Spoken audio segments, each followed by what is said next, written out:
Morning to all. आइए संस्कृत माधुरी class 8 का संस्कृत व्याकरण देखते हैं। ठीक है ना। इसमें संधि को देखते हैं। शॉर्टकट में है, आपको 4 संधि है यहाँ पे, स्वर संधि की 4 भेदों को बतलाया गया है बस खाली। तो इन 4 भेदों को देख लेते हैं। बाकी अगर किसी और को संधि में कुछ और भी चाहिए तो बताना, फिर नेक्स्ट वीडियो बनाऊंगा तो पूरी संधियों को बना दूंगा। ठीक है ना। अभी प्रेजेंट में देखो, संधि में स्वर संधि और स्वर संधि में इनके यहाँ पे केवल 4 भेदों को बताया गया है। ठीक है ना। बाकी स्वर के पूरी 5 भेद हैं। स्वर के पूरे 5 भेद हैं।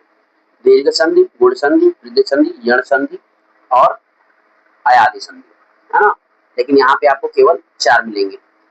ठीक है। संस्कृत माधुरी में केवल 4 ही हैं। ओके। तो इसमें इन 4 संधियों को देखते हैं हम। तो सबसे पहले संधि किसे कहते हैं? तो वर्णों की समीपता से उनमें जो परिवर्तन आता है उसे संधि कहते हैं।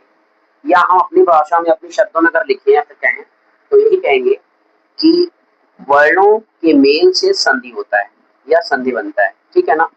2 वर्णों के मेल से संधि बनता है। ठीक है। या 2 वर्णों का मेल संधि कहलाता है। आप जैसे चाहे वैसे लिख सकते हैं। यहाँ पे देखेंगे, जैसे आपको एग्जांपल के रूप में दिया विद्याधन अर्थी। आप इस शब्द में लास्ट का लेटर जो है, लास्ट का जो अक्षर है उसमें देखेंगे कि आ की मात्रा है ना। ये देखो, इसको यहाँ पे भी शो किया गया है। और यहाँ पे अर्थी यानी सेकंड जो शब्द है, यानी दूसरा जो शब्द है उसका पहला लेटर, पहला अक्षर, है ना। यानी फर्स्ट, पहले शब्द का अंतिम अक्षर और दूसरे शब्द का पहला अक्षर, उसके पहले अक्षर को लिया जाता है। तो वहां पे देखेंगे पहले वाले में हमारा आ मिला, दूसरे वाले में अ मिला, आ बन गया। ठीक है। विद्याधन अर्थी। वैसे ही आपका हिंदन आलय, लास्ट में अ मिला है यहाँ पे और इसमें आलय मिला, आ मिला है, तो आ। अब तात्पर्य क्या है कि संधि के मुख्यतः जो 3 भेद हैं, स्वर संधि, व्यंजन संधि और विसर्ग संधि। लेकिन अगर आपसे कोई ये पूछे कि स्वर संधि में कितने भेद हैं, तो आपको बताना है कि स्वर संधि में कुल 5 भेद हैं। कितने भेद हैं? 5 भेद हैं। स्वर संधि के कितने भेद हैं? 5 भेद हैं, जिसमें से आपको 4 भेद यहाँ पे बतलाए गए हैं। इन 4 भेदों में शॉर्टकट में देखिएगा आप कि जैसे ह्रस्व और दीर्घ यहाँ पे लिखा हुआ है। ह्रस्व का मतलब होता है छोटा। ह्रस्व का मतलब क्या होता है? छोटा। अब छोटा का मतलब क्या है? जैसे कि अ, ई, उ, री, ये ह्रस्व है। ये क्या है? ह्रस्व है। और दीर्घ का मतलब क्या होता है? जैसे बड़ा आ। अब इसी में बड़ा आ हो जाता है, जैसे ये वाला आ। बड़ी ई, ठीक है ना, जैसे बड़ी ई, ये वाली ई। ओके। और जैसे अगर आपको मिल जाता तो उस कंडीशन में बड़ा ऊ, ठीक है ना। जैसे जो छोटा ऊ होता है, ये छोटा ऊ है, अब यही बड़ा ऊ हो जाएगा। अगर पीछे घूम गया तो ये आपका बड़ा ऊ हो जाएगा, है ना।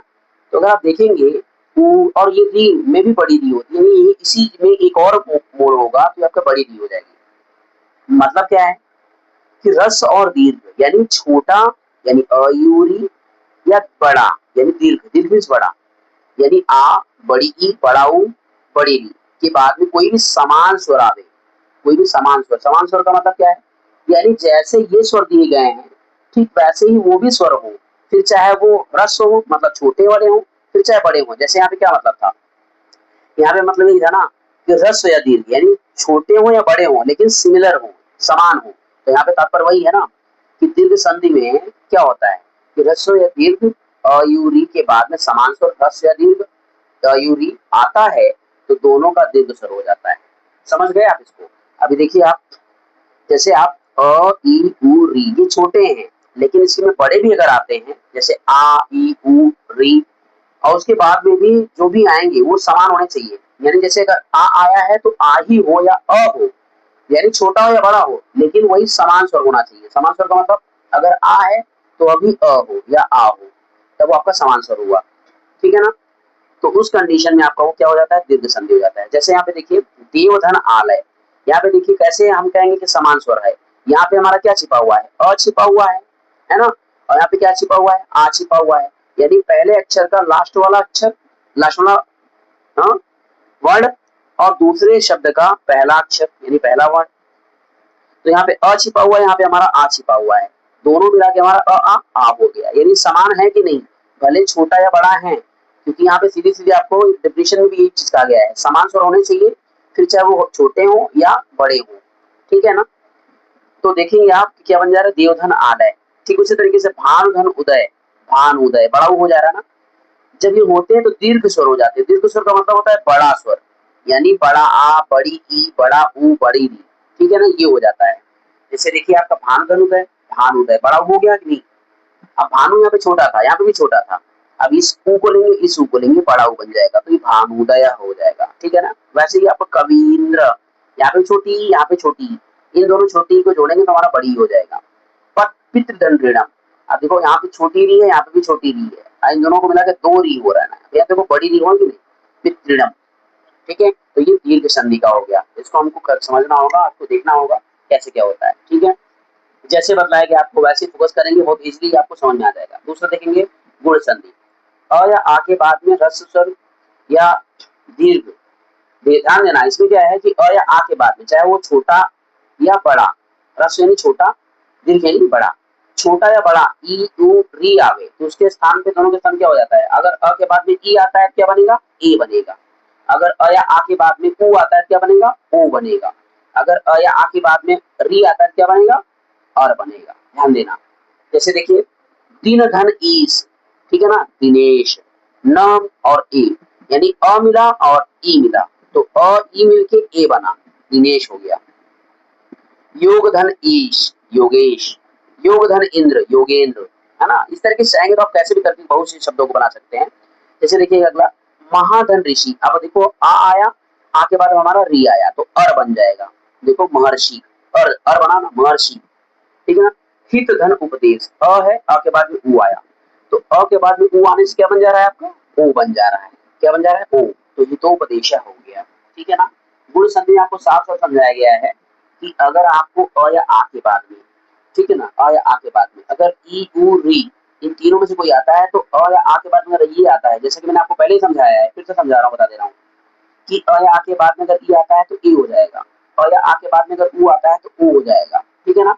जैसे हम अब ये कह रहे हैं, जो इसको देखिए समझिए पहले, जैसे हमने कहा कि अ या आ के बाद में ई आता है, तो अ या आ के बाद में देखो ई आ रहा है ना, तो हमारा ए बना ना, देखो कैसे बना, दिनेश नहीं हुआ, दिनेश नहीं हुआ, दिनेश हो गया। ए बना कि नहीं बना, यहाँ पे हमारा मात्रा ए मिला ना, तो दिनेश मिला। अब यहाँ पे जैसे अ को दिखलाना था, और कैसे दिखलाएंगे आप, तो महाधन ऋषि, आ के बाद में हमारा री आ गया, देखो आ यहाँ पे छिपा हुआ है, आके आके स्वर छिपा हुआ है ना, और यहाँ री छिपा हुआ है, तो क्या बन गया आपका, और तो महर्षि, और महर्षि, है ना। हित धन उपदेश, अब अ के बाद में उ आ रहा है, तो अ या आ के बाद में अगर उ आ रहा है तो क्या बनता है, ओ बनेगा। तो क्या बनेगा, हितोपदेश, देखो ओ, ओ, हितो, ओ, मिल रहा है कि नहीं, इसमें मिल रहा है हितोपदेश, ठीक है ना। तो तात्पर्य यही है, इसको समझना है। वैसे आपको महर्षि वसंत ऋतु यह चीजें दी गई एग्जाम्पल के रूप में, इसको देखिएगा। फिर आपका वृद्धि संधि, वृद्धि संधि देख लीजिएगा। अब वृद्धि संधि में है अ या आ के बाद में ए ऐ या ओ औ आवे, तो दोनों के स्थान पे क्रमशः ऐ और ओ बन हो जाता है। अब आपको देखना ये है कि गुण संधि में हमारा तीन चीज बन रहा था, क्या क्या, ए ओ आर, ये तीन चीजें के अलावा कुछ नहीं बनेगा, ध्यान देना। और आपको वृद्धि संधि में आपको दो दो वर्ड बनेंगे, दो वर्ड बनेंगे, क्या क्या, ऐ और औ, क्या क्या बनेंगे, ऐ और औ।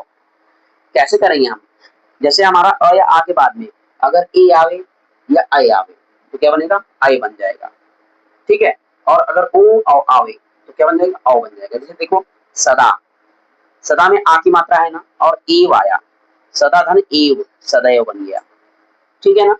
आ और ए मिलके क्या बना, ऐ बन गया। यहाँ पे देखिए ऐ की मात्रा लगी हुई है, सदैव बना कि नहीं बना, ठीक है ना। फिर देखिए महाधन औषधम, तो महा और आ अर्थ औ, आओ बन गया, आओ, आओ, क्या हो गया, महौषधम, ठीक है ना। फिर इसको मत धन ऐक्यम, मत ऐक्यम बन गया, ठीक है। ये तव धन ओदनम, तव ओदनम।